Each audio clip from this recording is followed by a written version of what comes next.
Méditation du 21 décembre. L'attente de la venue nous invite à avoir une foi inconditionnelle en Dieu, car en effet, pour que s'accomplissent en nous les promesses, nous sommes invités à avoir la foi. Foi en la promesse, car celui qui promet est en même temps la promesse.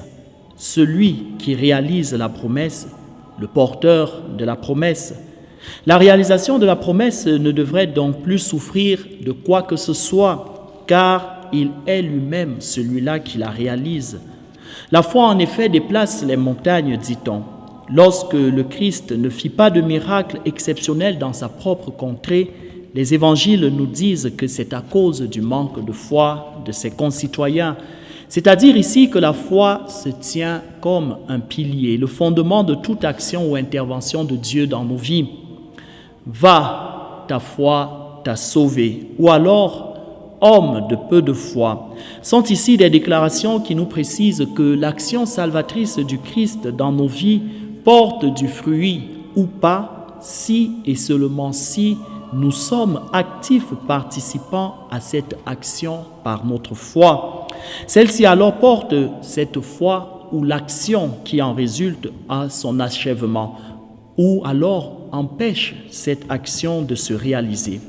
Lorsqu'Élisabeth adresse à Marie ces mots que voici, « Heureuse celle qui a cru en l'accomplissement des paroles qui lui furent dites de la part du Seigneur », Élisabeth nous invite à prendre exemple sur Marie en nous disposant à mûrir dans la foi pour qu'adviennent et se réalisent pour nous les paroles de Dieu.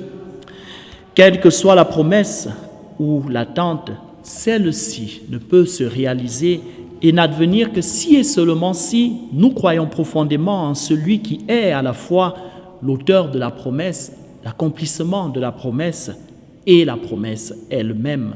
La démarche de foi nous invite alors à nous engager d'abord sur ce chemin de foi pour que celui-ci nous conduise à la destination finale, la réalisation de l'action, la réalisation de la promesse. La réalisation de la promesse de Dieu de faire de nos vies une vie d'enfants de Dieu n'advient alors que si nous y croyons et si nous y croyons fermement en y travaillant aussi volontairement.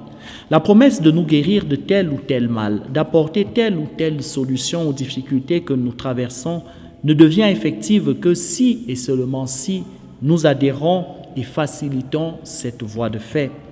Prions donc, mes frères, mes sœurs, fils et filles bien-aimés de Dieu, afin que le Messie ravive en nous la foi et qu'elle ne nous quitte jamais, surtout durant ce temps de l'attente. Loué soit Jésus-Christ.